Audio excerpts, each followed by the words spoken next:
हम अक्सर सोचते हैं कि हम जो बोलते हैं वही हमारा इरादा होता है, लेकिन सच ये है कि हर बातचीत के पीछे एक गेम छुपा होता है। कभी विक्टिम बनने का, कभी हीरो बनने का, तो कभी दूसरों को कंट्रोल करने का। एरिक बर्न की ये मशहूर किताब गेम्स पीपल प्ले हमें सिखाती है कि इंसान सीधे नहीं, साइकोलॉजिकल गेम्स खेलकर जीते हैं। अगर आप समझना चाहते हैं लोग बार बार आपको क्यों इस्तेमाल करते हैं, रिश्ते अचानक टॉक्सिक क्यों हो जाते हैं, और आप खुद कौन सा गेम खेल रहे हैं, तो ये किताब आपकी सोच हमेशा के लिए बदल देगी। इस किताब का आधार है ट्रांजैक्शनल एनालिसिस, यानी इंसान 3 मानसिक अवस्थाओं में बात करता है। पेरेंट, माता पिता जैसी सोच, डांटना, आदेश देना, मॉरल लेक्चर। अडल्ट, तर्कशील सोच, शांत, लॉजिकल, प्रैक्टिकल। चाइल्ड, बचपन वाली सोच, डर, जिद, अटेंशन की भूख, इमोशनल रिएक्शंस। ज्यादातर प्रॉब्लम्स तब पैदा होती है जब बातचीत अडल्ट टू अडल्ट नहीं रहती। गेम्स क्या होते हैं? गेम मतलब ऐसी बातचीत जो बाहर से नॉर्मल लगे, लेकिन अंदर से मैनिपुलेशन, गिल्ट, ब्लेम या कंट्रोल हो। Famous games from the book why don't you, yes but, सलाह मांगना लेकिन हर सल्यूशन रिजेक्ट करना।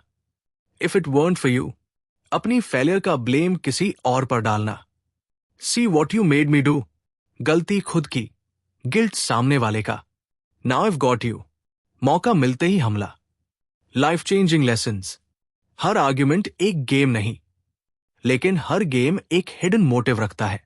जब आप गेम पहचान लेते हैं तो आप उसमें फंसते नहीं। मैच्योर इंसान गेम्स नहीं, रिलेशनशिप्स खेलता है।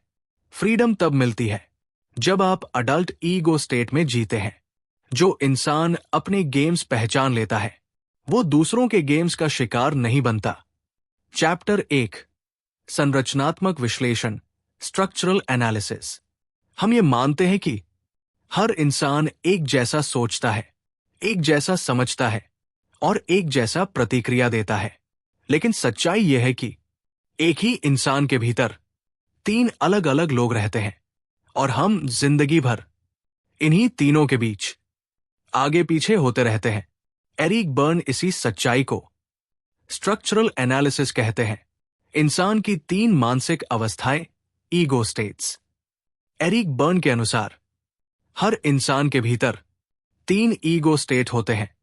पेरेंट, माता पिता अवस्था, अडल्ट, वयस्क अवस्था, चाइल्ड, बाल अवस्था। ये उम्र से नहीं, सोच और प्रतिक्रिया के तरीके से जुड़ा है। 1, पेरेंट ईगो स्टेट, जब हम वही बोलते हैं जो कभी हमारे माता पिता, शिक्षक या समाज ने कहा था। ऐसा नहीं करते, तुम हमेशा गलत करते हो, ये सही तरीका नहीं है। तो उस समय हम पेरेंट ईगो स्टेट में होते हैं। ये अवस्था आदेश देती है, जज करती है, मॉरल लेक्चर देती है। कभी कभी ये प्रोटेक्टिव होती है, लेकिन ज्यादातर समय कंट्रोलिंग बन जाती है। 2, अडल्ट ईगो स्टेट, सबसे शक्तिशाली। अडल्ट ईगो स्टेट ना डांटता है, ना रोता है। ये फैक्ट्स देखता है, लॉजिक से सोचता है, शांत रहकर डिसीजन लेता है। इस सिचुएशन में सबसे सही ऑप्शन क्या है? जब बातचीत अडल्ट टू अडल्ट होती है तो कोई गेम नहीं होता। यही अवस्था रियल मैच्योरिटी की पहचान है। 3, चाइल्ड ईगो स्टेट, जब हम डर जाते हैं, गुस्सा कर बैठते हैं, अटेंशन चाहते हैं या बिना सोचे रिएक्ट करते हैं, तो हम चाइल्ड ईगो स्टेट में होते हैं। ये वही बच्चा है जो कभी हम थे, डरा हुआ, जिद्दी या इमोशनल। समस्या तब शुरू होती है जब बड़ा शरीर लेकिन अंदर से बच्चा डिसीजन लेने लगे। ईगो स्टेट्स कैसे बदलते हैं? एक ही इंसान ऑफिस में अडल्ट हो सकता है, घर में पेरेंट बन सकता है और अकेले में चाइल्ड। यही बदलाव हमारी बातचीत को कंफ्यूजिंग बना देता है। यहीं से गेम्स शुरू होते हैं। जब एक अडल्ट चाइल्ड से बात करता है या पेरेंट अडल्ट को नीचा दिखाता है, तो बातचीत सीधी नहीं रहती। वहीं से शुरू होते हैं साइकोलॉजिकल गेम्स, जिनका अंजाम होता है गिल्ट, ब्लेम, फ्रस्ट्रेशन और इमोशनल पेन। चैप्टर 1 का सबसे बड़ा सच, आप क्या बोल रहे हैं उससे ज्यादा जरूरी है आप किस ईगो स्टेट से बोल रहे हैं। जो इंसान अपने ईगो स्टेट को पहचान लेता है वो दूसरों के गेम से बच जाता है। अब सवाल ये नहीं है कि दूसरे लोग कैसे हैं, सवाल यह है कि अभी इस पल आप किस ईगो स्टेट में हैं। Chapter 2, transactional analysis. हम रोज बात करते हैं, घर में, ऑफिस में, रिश्तों में, लेकिन क्या आपने कभी सोचा है बात सिर्फ शब्दों की नहीं होती, बात ईगो स्टेट से ईगो स्टेट की होती है। एरिक बर्न इसे कहते हैं ट्रांजैक्शनल एनालिसिस, यानी ये समझना कि कौन किससे किस अवस्था में बात कर रहा है। ट्रांजैक्शन क्या होता है? जब दो लोग बात करते हैं तो सिर्फ सेंटेंसेस नहीं चलते, ईगो स्टेट्स के बीच सिग्नल जाता है। एक बोलता है, दूसरा जवाब देता है। यही एक ट्रांजैक्शन है। हर ट्रांजैक्शन में दो चीजें होती है, स्टिम्युलस जो कहा गया, रिस्पॉन्स जिस ईगो स्टेट से जवाब आया। ट्रांजैक्शन के 3 मुख्य प्रकार। कॉम्प्लीमेंट्री ट्रांजैक्शन सबसे हेल्दी, जब जवाब उसी ईगो स्टेट से आता है जिसकी उम्मीद थी। एग्जाम्पल, अडल्ट अडल्ट, मीटिंग कितने बजे है? 4 बजे। पेरेंट चाइल्ड, जैकेट पहन लो। ठीक है, ऐसी बातचीत स्मूथ चलती है, कोई टेंशन नहीं, कोई गेम नहीं। क्रॉस ट्रांजैक्शन, यहीं से कॉन्फ्लिक्ट, जब जवाब उम्मीद से अलग ईगो स्टेट से आता है। एग्जाम्पल, अडल्ट अडल्ट, क्या रिपोर्ट तैयार है? चाइल्ड पेरेंट, आप हमेशा प्रेशर ही डालते हैं। यहीं से झगड़ा, मिसअंडरस्टैंडिंग, इमोशनल एक्सप्लोजन शुरू होता है। एरिक बर्न कहते हैं क्रॉस ट्रांजैक्शंस कॉन्वर्सेशन को तोड़ देती है। अल्टीरियर ट्रांजैक्शन सबसे खतरनाक।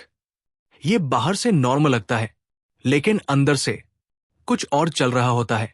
एग्जाम्पल, अडल्ट टोन में, आप बहुत समझदार हैं, लेकिन अंदर से मैसेज, मैं आपको मैनिपुलेट कर रहा हूं। यहीं से साइकोलॉजिकल गेम्स पैदा होते हैं। गेम्स की असली जड़, जब एक बात बोली जाती है लेकिन दूसरा मतलब छुपा होता है, तो इंसान गिल्ट देता है, सिंपैथी मांगता है, ब्लेम शिफ्ट करता है, और सामने वाला पता भी नहीं लगा पाता कि वो एक गेम में फंस चुका है। क्यों बार बार वही प्रॉब्लम्स आती है? क्योंकि हम अडल्ट बनकर शुरू करते हैं लेकिन एंड में चाइल्ड या पेरेंट बन जाते हैं और फिर कहते हैं, हर बार मेरे साथ ऐसा ही क्यों होता है। चैप्टर 2 की सबसे बड़ी सीख, आप बातचीत को बदलना चाहते हैं तो ईगो स्टेट बदलिए। जब सामने वाला पेरेंट बन जाए आप अडल्ट रहिए, चाइल्ड बन जाए आप अडल्ट रहिए। गेम वही खत्म हो जाता है।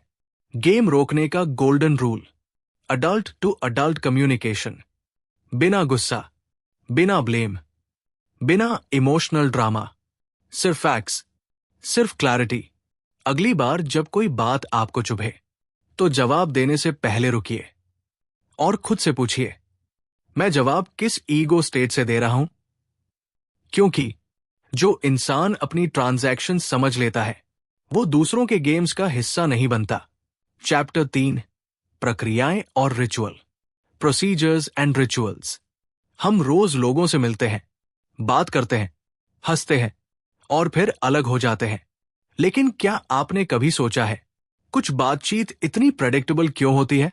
हर सुबह वही, गुड मॉर्निंग, कैसे हो, सब ठीक? एरिक बर्न कहते हैं ये कोई गहरी बातचीत नहीं, ये है रिचुअल्स और जिंदगी का बड़ा हिस्सा। इन्हीं रिचुअल्स और प्रोसीजर्स में खामोशी से निकल जाता है। रिचुअल्स क्या होते हैं? रिचुअल्स मतलब पहले से तय की हुई सेफ और इमोशनल रिस्क फ्री बातचीत। इनमें कोई सच्चाई नहीं मांगी जाती, कोई वल्नरेबिलिटी नहीं होती, कोई कॉन्फ्लिक्ट नहीं होता। Examples, hello, hi, formal greetings, social etiquettes, small talk. Rituals हमें सोशल सेफ्टी देते हैं, लेकिन इमोशनल डेप्थ नहीं। प्रोसीजर्स क्या होते हैं? प्रोसीजर्स होते हैं काम से जुड़ी स्टेप बाय स्टेप बातचीत, जहां भावना नहीं, पर्सनैलिटी नहीं, सिर्फ प्रोसेस होता है। Examples: office instructions, teaching syllabus, medical protocol, daily routines. Procedures जरूरी है, लेकिन अगर पूरी जिंदगी इन्हीं में बीत जाए तो इंसान इमोशनली खाली हो जाता है। इंसान रिचुअल्स में क्यों जीता है? क्योंकि सच्ची बातचीत डराती है। रिजेक्शन का डर, जजमेंट का डर। रिचुअल्स में कुछ खोने का खतरा नहीं, लेकिन एरिक बर्न साफ कहते हैं, रिचुअल्स आपको बचाते हैं पर आपको जोड़ते नहीं। रिचुअल से गेम्स तक का सफर। जब इंसान कनेक्शन चाहता है लेकिन रिस्क नहीं लेना चाहता, तो वह रिचुअल से गेम्स की तरफ बढ़ता है। क्यों? क्योंकि गेम्स में फेक इंटिमेसी मिलती है, इमोशनल स्टिम्युलेशन मिलता है, लेकिन ऑनेस्टी नहीं होती। यहीं से साइकोलॉजिकल ड्रामा शुरू होता है। एक सटल एग्जाम्पल: रिचुअल, आप कैसे हैं? ठीक हूं। गेम की शुरुआत, कोई समझता ही नहीं मुझे। ये अब रिचुअल नहीं रहा, ये गेम की एंट्री है। चैप्टर 3 की गहरी सच्चाई।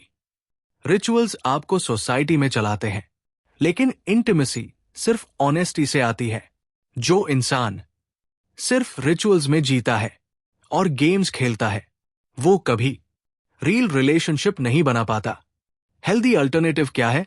एरिक बर्न कहते हैं, गेम्स का इलाज रिचुअल्स नहीं, बल्कि इंटिमेसी है। इंटिमेसी मतलब बिना मास्क्स, बिना manipulation, adult to adult honesty. ये आसान नहीं है, लेकिन यही इमोशनल फ्रीडम का रास्ता है। अब सवाल ये नहीं है कि आप कितने लोगों से बात करते हैं, सवाल यह है कि उनमें से कितनों से आप सच में जुड़े हैं।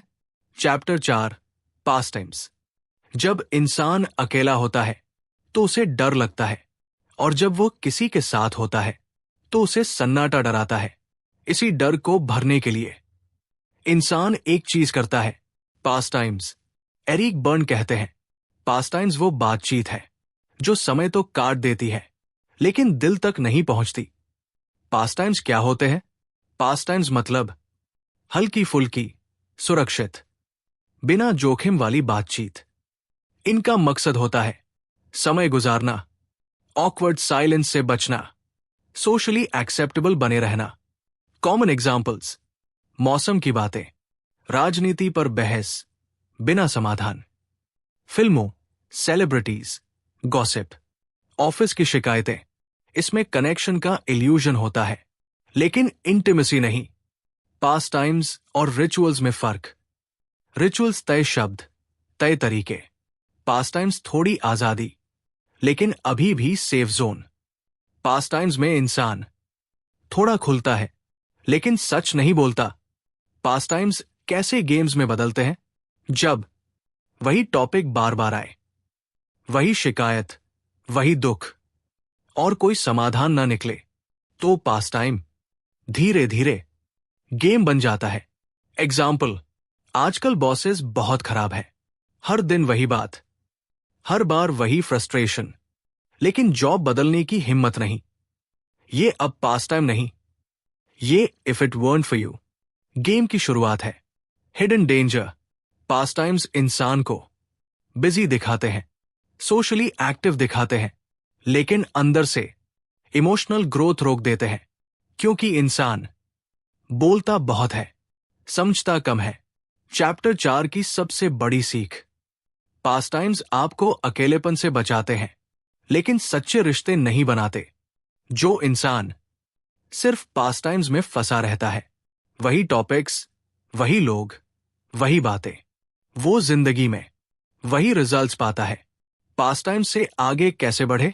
जब भी बातचीत में वही बात तीसरी बार आए, बिना समाधान के घूमती रहे, तो खुद से पूछिए, मैं समय काट रहा हूं या सच में जुड़ रहा हूं? अडल्ट ईगो स्टेट में आकर सच बोलिए, सवाल पूछिए, जिम्मेदारी लीजिए। पास टाइम वही टूट जाता है। अगली बार जब आप घंटों किसी से बात करें तो अंत में खुद से पूछिए, इस बातचीत ने मुझे बदला या सिर्फ समय गुजरा? Chapter 5, psychological games. अब तक हमने बात की, रिचुअल्स की, पास टाइम्स की, लेकिन अब हम पहुंचते हैं इस किताब के सबसे खतरनाक हिस्से पर, गेम्स।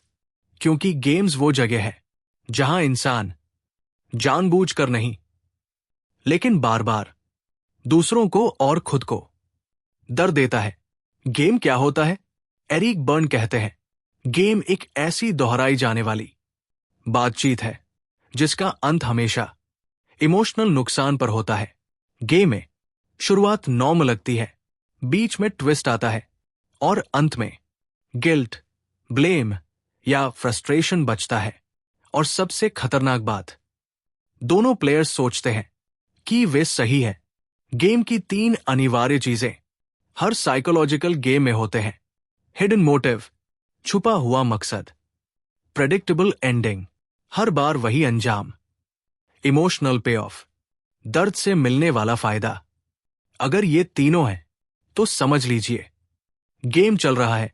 लोग गेम्स क्यों खेलते हैं? क्योंकि गेम्स अटेंशन दिलाते हैं, सिंपैथी दिलाते हैं, कंट्रोल का इल्यूजन देते हैं, और सबसे बड़ा कारण, लोग इंटिमेसी से डरते हैं। गेम्स में फेक क्लोजनेस मिलती है, लेकिन वल्नरेबिलिटी नहीं। Famous psychological games, simple examples. Why don't you? Yes but. एक इंसान प्रॉब्लम बताता है, दूसरा सल्यूशन देता है। यस बट वो मेरे लिए नहीं चलेगा। हर सल्यूशन रिजेक्ट। अंत में, देखा, कोई मेरी मदद नहीं कर सकता। इमोशनल पे ऑफ, विक्टिम बनने का सुख। If it weren't for you, अगर तुम न होते तो मैं बहुत आगे बढ़ चुका होता। अपनी फेलियर का ब्लेम किसी और पर डालना। पे ऑफ, रिस्पॉन्सिबिलिटी से बचाव। See what you made me do, मुझे गुस्सा इसलिए आया क्योंकि तुमने ऐसा किया। गलती खुद की, दोष सामने वाले का। पे ऑफ, गिल्ट देना और moral superiority. Now I've got you, कोई छोटी गलती पकड़कर, अब देखो तुम फंस गए। पे ऑफ, पावर और रिवेंज का सुख। गेम्स क्यों खतरनाक है? क्योंकि ये धीरे धीरे रिश्तों को पॉइजन करते हैं, ट्रस्ट खत्म करते हैं और इंसान को इमोशनली एग्जॉस्टेड बना देते हैं। सबसे दुखद बात, लोग गेम्स को प्यार समझ लेते हैं। चैप्टर 5 की सबसे बड़ी सीख, जहां गेम है वहां लव नहीं हो सकता। लव में क्लैरिटी होती है, ऑनेस्टी होती है, अडल्ट टू अडल्ट बातचीत होती है। गेम में मैनिपुलेशन, ड्रामा और इमोशनल चोट। गेम कैसे खत्म करें? एरिक बर्न का सीधा नियम, गेम खेलिए ही मत। कैसे? हिडन मोटिव पहचानिए, इमोशनल बेट मत लीजिए, अडल्ट ईगो स्टेट में रहिए। जब सामने वाला विक्टिम बने, आप रेस्क्यूअर मत बनिए। प्रोवोकेशन दे, आप रिएक्ट मत कीजिए। गेम अपने आप टूट जाएगा। हेल्दी अल्टरनेटिव, गेम्स का अपोजिट है इंटिमेसी, बिना मास्क्स, बिना चालाकी, सिर्फ सच। ये डरावना है, लेकिन यही रियल फ्रीडम है। अगली बार जब कोई बातचीत आपको थका दे तो खुद से पूछिए, क्या ये बातचीत है या कोई गेम? क्योंकि जो इंसान गेम्स पहचान लेता है वो जिंदगी में मोहरा नहीं बनता। Chapter 6, life scripts. क्या आपने कभी महसूस किया है कुछ लोग बार बार एक ही तरह की जिंदगी क्यों जीते हैं? एक जैसे रिश्ते, एक जैसी समस्याएं और एक जैसा दुख। एरिक बर्न कहते हैं, ये कोई संयोग नहीं, ये है लाइफ स्क्रिप्ट। लाइफ स्क्रिप्ट क्या होती है?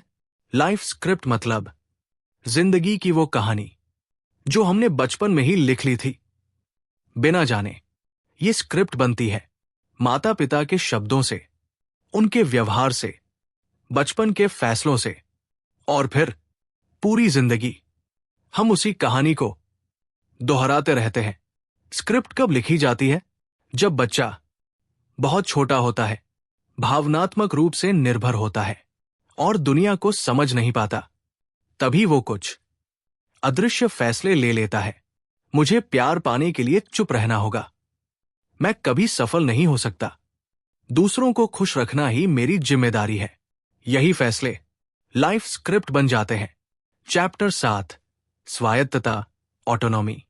अब तक हमने देखा ईगो स्टेट्स, ट्रांजैक्शंस, रिचुअल्स और पास टाइम्स, गेम्स और लाइफ स्क्रिप्ट्स।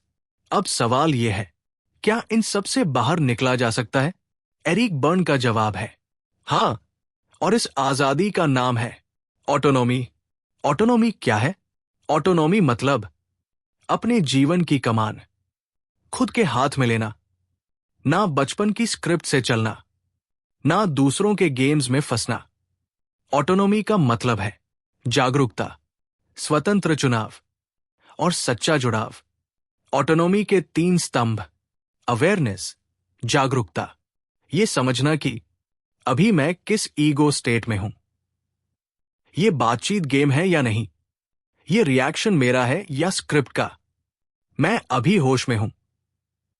यही आजादी की पहली सीढ़ी है। 2, स्पॉन्टेनिटी, स्वाभाविकता। स्क्रिप्ट्स हमें सिखाती है ऐसा ही करना चाहिए।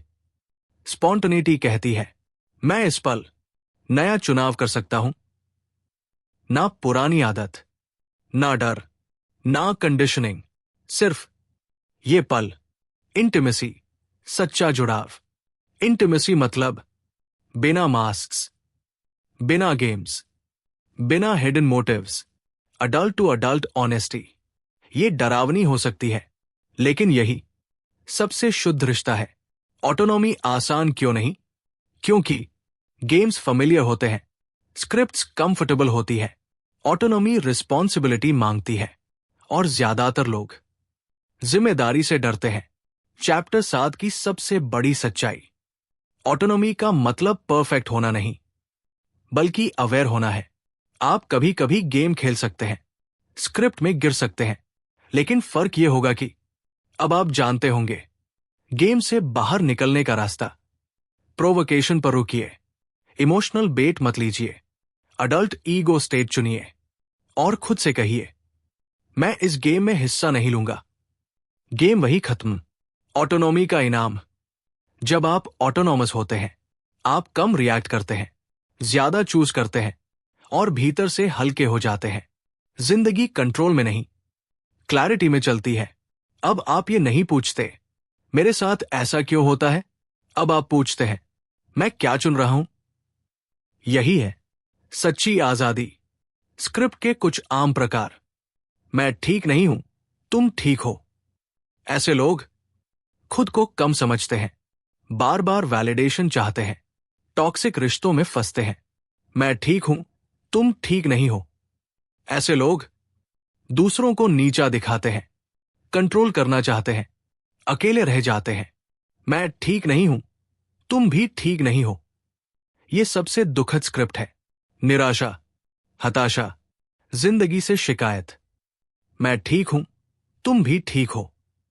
यही हेल्दी स्क्रिप्ट है, जहां रिस्पेक्ट होती है, बाउंड्रीज होती है और पीस होता है।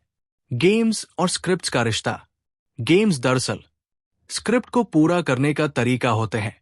अगर आपकी स्क्रिप्ट है मेरे साथ हमेशा गलत होता है, तो आप अनजाने में ऐसे गेम्स खेलेंगे जो वही साबित करें। सबसे बड़ा भ्रम, लोग सोचते हैं मेरी किस्मत खराब है, लेकिन एरिक बर्न कहते हैं आप किस्मत नहीं, स्क्रिप्ट फॉलो कर रहे हैं। चैप्टर 6 की सबसे बड़ी सीख, आप स्क्रिप्ट के गुलाम नहीं हैं जब तक आप उसे पहचान लेते हैं। पहचान आजादी की शुरुआत। स्क्रिप्ट कैसे बदली जाए? अपने रेपिटेटिव पैटर्न्स देखिए, बचपन के फैसलों को पहचानिए, अडल्ट ईगो स्टेट से नया डिसीजन लीजिए। अब मैं ये कहानी नहीं जीऊंगा। स्क्रिप्ट वही टूटने लगती है। रियल फ्रीडम क्या है? जब आप रिएक्ट नहीं करते, कॉन्शियसली चूज करते हैं और पास्ट को प्रेजेंट पर हावी नहीं होने देते, तभी आप अपनी लाइफ के ऑथर बनते हैं। अब सवाल ये नहीं है कि आपकी जिंदगी कैसी है, सवाल यह है कि ये कहानी आपने लिखी है या किसी और ने। हमने इस किताब में देखा कि इंसान बुरा नहीं होता, वो बस बेहोशी में जी रहा होता है। हमने सीखा कि हम क्या बोलते हैं ये उतना जरूरी नहीं जितना ये कि हम किस ईगो स्टेट से बोलते हैं। हमने पहचाना रिचुअल्स, पास टाइम्स, गेम्स और बचपन में लिखी गई लाइफ स्क्रिप्ट्स, और सबसे जरूरी हमने ये जाना कि इन सब से बाहर निकलना संभव है। Real message of the book. Games people play हमें ये नहीं सिखाती कि दुनिया को कैसे बदला जाए, ये सिखाती है खुद को कैसे पहचाना जाए। क्योंकि जब आप जागरूक हो जाते हैं तो गेम्स टूटने लगते हैं, स्क्रिप्ट्स कमजोर पड़ जाती है और जिंदगी आपकी बननी शुरू हो जाती है। Final realisation. फ्रीडम तब नहीं आती जब लोग बदलते हैं, फ्रीडम तब आती है जब आप बदलना शुरू करते हैं। अब आप मजबूर नहीं हैं रिएक्ट करने के लिए, सहने के लिए या बार बार वही गलती दोहराने के लिए। अब आप चुन सकते हैं, और यही है ऑटोनॉमी। अगर ये किताब आपके भीतर कहीं छू गई हो, अगर आपने खुद को किसी कैरेक्टर में पहचान लिया हो, तो ये सफर यही खत्म नहीं होता। अगर आप चाहते हैं ऐसी किताबें जो सोच बदल दे, कहानियां जो भीतर तक उतर जाए और शब्द जो आपको आपसे मिला दे, तो अभी ऑडियो बुक लाइब्रेरी को सब्सक्राइब कीजिए, इस वीडियो को लाइक कीजिए और कमेंट में लिखिए, मैं अब गेम्स नहीं खेलूंगा। अगर आपने कभी कोई किताब, कहानी या विचार लिखा है जो आज तक दुनिया तक नहीं पहुंच पाया, तो उसे हमें भेजिए। हम उसे पूरी ईमानदारी और प्रोफेशनल तरीके से आपके ही नाम के साथ आवाज देंगे। इस चैनल पर याद रखिए, जो इंसान अपने गेम्स पहचान लेता है वो जिंदगी में मोहरा नहीं बनता। मैं हूं आपका साथी और आप सुन रहे थे ऑडियो बुक लाइब्रेरी।